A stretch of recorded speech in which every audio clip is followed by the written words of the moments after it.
The state of Ohio has several different metro areas to choose from. Cincinnati and Columbus rank in the top 3 of the most populated and strongest economically in terms of Ohio cities. So maybe you're curious about different cities in the state of Ohio, or maybe you're relocating soon and you want to know the difference between these major cities before you make a decision. Either or, stick around, because in this video, I'm going to dive very deep and give you a detailed comparison on what it's like living in Cincinnati, Ohio versus Columbus, Ohio. Let's get into it right now.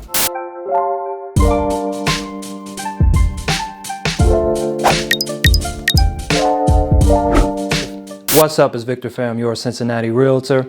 If you're a regular here, then you know the drill. We're talking about all things Cincinnati. We're talking about all things related to real estate in Cincinnati. If you're new here and that sounds interesting to you, consider hitting that subscribe button. That way you don't miss anything new about Cincinnati. I'm helping people buy and sell real estate here in Cincy and in the Cincy suburbs all the time. So if that's going to be you soon, feel free to connect with me. I definitely got your back. And remember, when it comes to houses in Cincinnati, you can always call Vic. So obviously I'm from Cincinnati. You know this if you watch my videos, but I've been to Columbus a good amount of times in my life. I'd say anywhere from 10 to 12 times in my lifetime. We actually went twice already this year. I was doing some snooping around in the Columbus suburbs. He's a peeping Tom. No, not weird like that. I was actually just trying to get some ideas for this video. I'll tell you this, the two cities are very similar to each other. They share a lot of the same characteristics, but there are some things that do make them stand apart from one another. So let's dive into the major categories that separate different cities, and hopefully by the end of this video, you can make a determination on which city you prefer or which city is best for you. Let's start with the location. Cincinnati sits down in this corner we consider Southwest Ohio, in Hamilton County. The surrounding counties here help make up Cincinnati's metro area. Warren, Butler, Claremont counties help comprise most of the rest of the population in Ohio.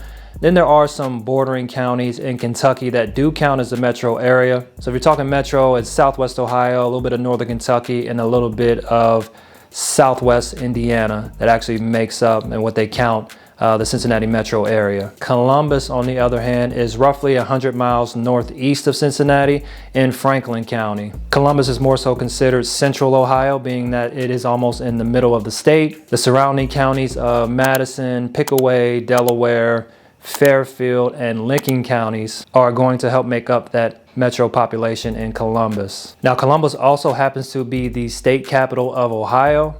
The city population in Columbus is about 900,000 overall. Metro population about 2.5 million. If you compare that to Cincinnati, who has a city population of about 300,000, but a metro population of around 2.3 million. Now, this data can be different on different sources, depending on what you're looking at. I know there's a lot of recent data popping up claiming that Cincinnati's metro is actually bigger than Columbus's now. But metro-wise in population, the two cities are very similar in that aspect. So we're not so different after all. But the biggest difference you notice is that city population. That city population in Columbus is 3 times more populated than Cincy's inner city areas, which makes a lot of sense if you look at the land mass of both cities. Columbus covering about 226 square miles of land, while Cincinnati only covers about 78 square miles of actual land. So Columbus definitely has the bigger city space, covers more land, being more than 60% larger in land mass, 60% larger population. But don't worry if you're a person who doesn't want to be in a big city. Columbus still does not compare to the massive cities like New York, LA, or Chicago. Yes, it is bigger than Cincinnati. It has a bigger and a little bit more bustling downtown area than Cincy. But I think if you're looking for a small town, you can do okay in Columbus. Even better if you want an even smaller town like Cincinnati. Real quick, I want to tell you about my friends over at POWUR. If you haven't considered switching your home over to solar, you should definitely check out POWUR. One of the most trusted names in solar energy. Homeowners save potentially thousands of dollars a year on energy bills, equating to sometimes hundreds of thousands over the life course of their home. Unlike traditional electricity costs, solar energy provides a fixed, inflation-resistant rate, offering long-term financial security. Solar panels can also significantly boost a property's market value, making it a compelling selling point for many home buyers. And federal and state funding options are available, making the transition to solar energy even more accessible for the average homeowner. Use the link up here to visit POWUR, where a professional sales associate will walk you step by step through the process on converting to solar energy. I will also leave a link to POWUR in the description below, and if you use my link as a referral to convert to POWUR, they'll give you an entire year of free electricity or an equal amount in a discount if you're buying cash. Take back your power with POWUR and make the switch to solar energy today. Let's get back into the video. A big thing to note as far as the actual geography of the two locations, Columbus on one hand sits on a pretty flat terrain. There are different elevations in different parts of the city, but for the most part it is overall flat, which can be beneficial for parking. Obviously, it's always easier to park on flat land than on big hills. Probably easier to navigate in the wintertime when there's snow on the ground. Yes, basically everywhere in Ohio gets snow, just expect that. But there are advantages to living on flat land. One big disadvantage, however, would be that living on flat land, you are more prone to flooding. There's not a lot of places for that water to go when you have heavy rain. So if the drainage in certain areas aren't really good, that water just kind of sits there, so it could be problematic. If you've ever been to the state of Illinois during a really rainy season, then you know exactly what I'm talking about when it comes to living on flat land. On the other hand, Cincinnati literally sits in a valley and is made up of many hills. It's an extremely hilly city, lots of dips and turns and valleys, so a very different landscape than Columbus. It's probably a positive because it does help that water from heavy rains travel somewhere in order to get into the drains that are built into the sewer systems. But some negatives to all those hills are the fact that they are a little more difficult to travel. Hills can be very hard on your car, and when the snow season comes around, it does make for more dangerous travel and more difficult parking. Sometimes you can even get stuck at home if it's a really bad snowstorm. If the city can't make it back to your street because it's too hilly, so they can't plow that road. So those are definitely some things to consider about the landscape of both regions. So you do want to weigh in the pros and cons of those. All right, let's talk about how the government is set up very briefly. I don't get really deep into politics on this channel, but it is wise to understand the general layout of a state's government before you decide to relocate to that state. It is Ohio. It's been dominantly a Republican state for like the last 40 years. Ohio is pro-gun, pro-abortion, and also the recreational use of marijuana is allowed if you have a prescription to use it for medical use. The mayor of Columbus is 48-year-old Democrat Andrew Ginther. The mayor of Cincinnati is 40-year-old Avtab Purival. So both mayors are fairly young with modern types of perspectives. Both believe in invigorating the cities through development and fair housing. Okay, what does it cost to live in these two cities? Now, you would think that the area being so close to each other, all the costs would pretty much be similar, right? This is both true and not true. My wife came up with a really good way to compare grocery prices. I'm going to share that with you here. So a really creative way to compare grocery prices or household appliance prices is to get on Instacart. If you're not familiar with Instacart, it's a food delivery app that where you can have groceries delivered to your door. Most stores have apps like these days, so whatever store it is that you shop at frequently, they usually have delivery services. I'm going to go with Kroger because Kroger is common in both Columbus and Cincinnati. 43201. It's going to be a common zip code near the Columbus area. Let's go with this one right here at the top, Chambers Road. I'm going to go back, put some items in the cart already. You can see I got 30 items in the cart. It's coming out at $200. And these are just basic food items, fruits, veggies, snacks, meats, milk, stuff like that. I just threw some items in here in the cart just to see what it came out to. And it came out to $200. But what you do is you can go and switch the location, see how that compares to whatever the city is you're trying to move to. So let's put a common zip code in Cincinnati is 45229. Let's go with the Hyde Park location. Updated it to $232.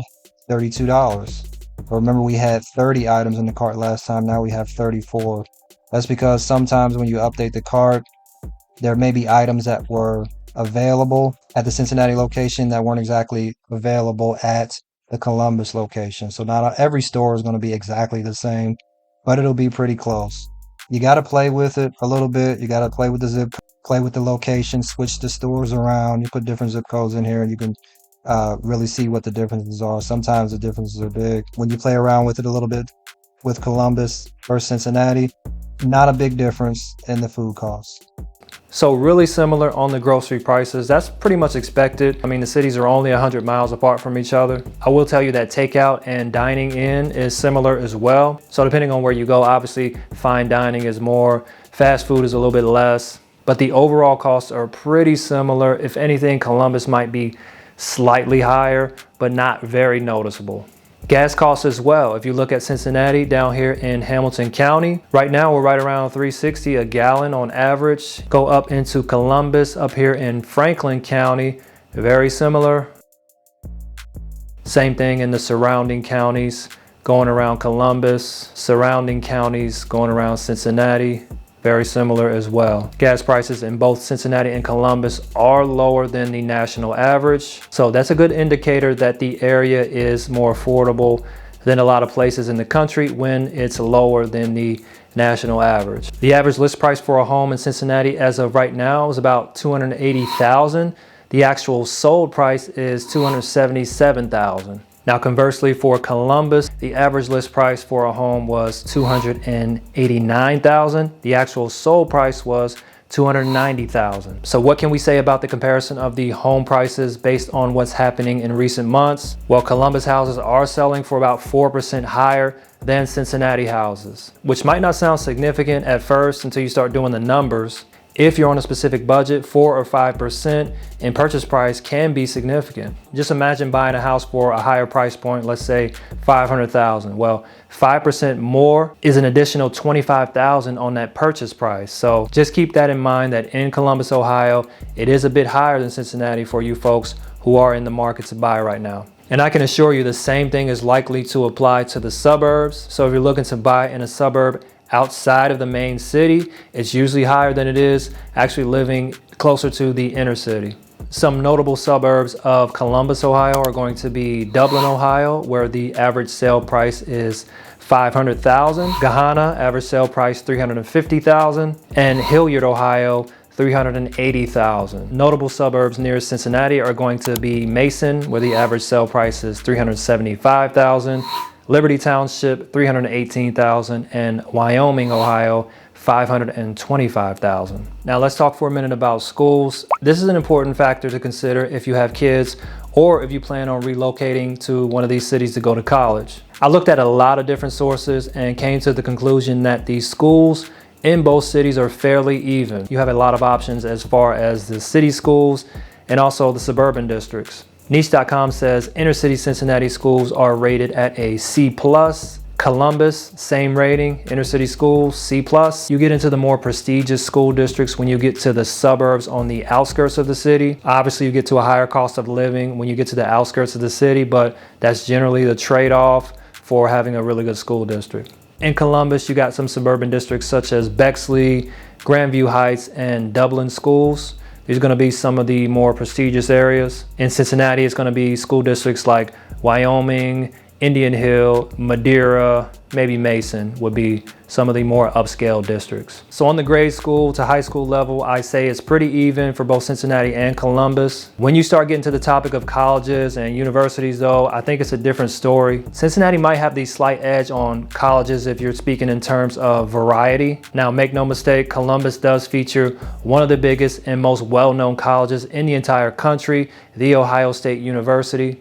It's right in the heart of Columbus, one of the most comprehensive schools in the country academically, offering colleges of medicine, dentistry, law, optometry, and pharmacy, to name a few. Also one of the biggest sports schools of all time. But after Ohio State, the selection does kind of dwindle down a little bit, mostly to community and junior colleges, also a lot of private colleges. Nothing wrong with attending a smaller college, but it can be a factor if you are in a specific field that only offers the classes at more comprehensive universities. If you look at Cincinnati, on the other hand, they actually offer two public universities in the area, the University of Cincinnati and Northern Kentucky University. And if you choose Northern Kentucky University, last I checked, they do offer resident rates if you live within the main metro area. So Northern Kentucky is generally cheaper on the tuition rates than UC. It is really nice to have more than one option when you need to attend an actual university. In addition, Cincinnati does have several community colleges to choose from and some notable private schools like Xavier University. So grade school to high school, pretty even amongst the two cities.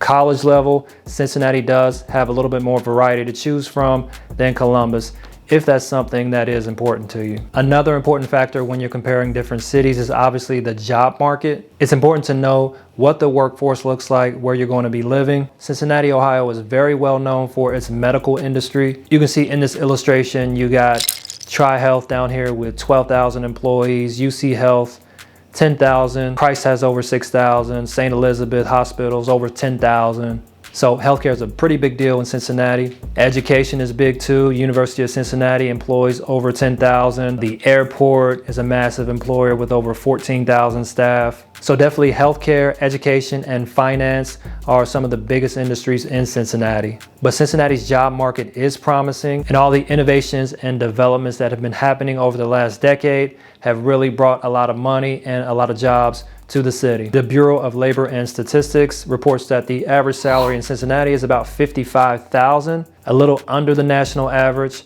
Unemployment rate currently is around 3.4%, also under the national average. On the other side, in Columbus, Ohio, some of the largest employers are JP Morgan and Chase, over 17,000 employees. Nationwide Insurance, 16,000.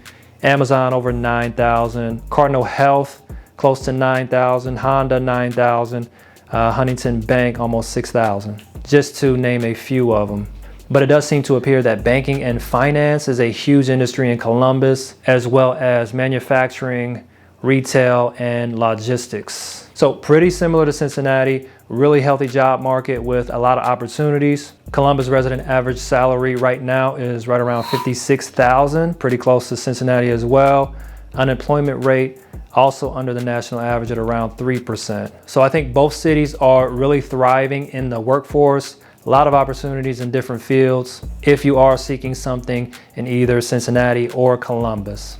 Now, breaking down crime statistics can be challenging. It's impossible to find a major city that has no crime at all. Niche.com is rating Columbus, Ohio at a C- based on crime and safety. And that is based primarily on violent and property crimes. Check out this poll done by Niche on Columbus residents. They were asked, how safe do you feel in this area? 64% of people said, pretty safe.